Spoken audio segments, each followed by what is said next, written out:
What's up, everyone?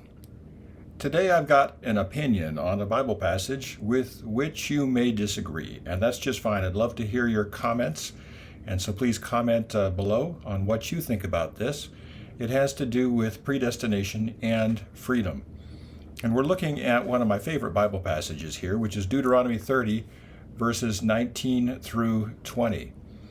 And it says here that the Lord has put before the people of Israel, before us in fact, blessings and cursings, life and death, and then that poignant question, oh, that you would choose life, that you and your descendants might live, that we might choose Hava in Hebrew, life. People, this is so clearly put out in front of us that we do have choices and that freedom is there. We do have freedom of choice, whether to go right or left. You have freedom as to whether to listen to this or not, to subscribe to our Bible teachings or not, to write nice comments or nasty comments, whatever you want to do.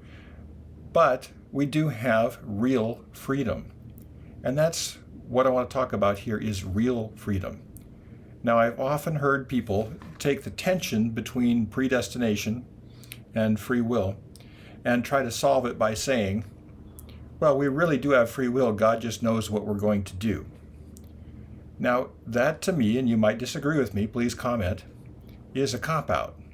Because if there's only one possible outcome, that there is no possible life and death, blessing and cursing, and really God knows which one we're going to choose, then there really is no actual choice. And then we're not responsible for our sins because there's only one possible outcome.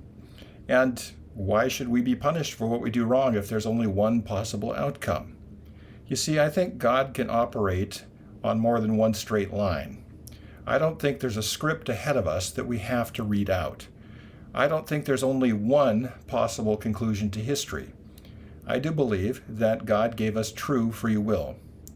If you're a mom on Mother's Day, do you want to get a card from your kid, a young kid perhaps, that dad went out and bought and made him or her sign? Now that's better than nothing. But you yearn for the day when your child will, out of his or her own heart, write something nice to you because you're the mom, and will do so out of his or her own free will. And that's how God created the universe. He gave us real free will, not just pretend free will, not just one possible outcome. And God's got plenty of bandwidth to deal with all of the possible outcomes, millions of different outcomes from every single day from all the decisions that people make. And so I would like you to think about that. If I have real freedom, if you have real freedom, then we are responsible for what we do. And life ahead of us is not just some script that we have to read out that God already knows the lines for. And I'm not saying that God is not omniscient, that he doesn't know everything, but he can only know things that have happened. There is no future yet. The future doesn't exist yet. And it really depends on you and me as to what we're going to do.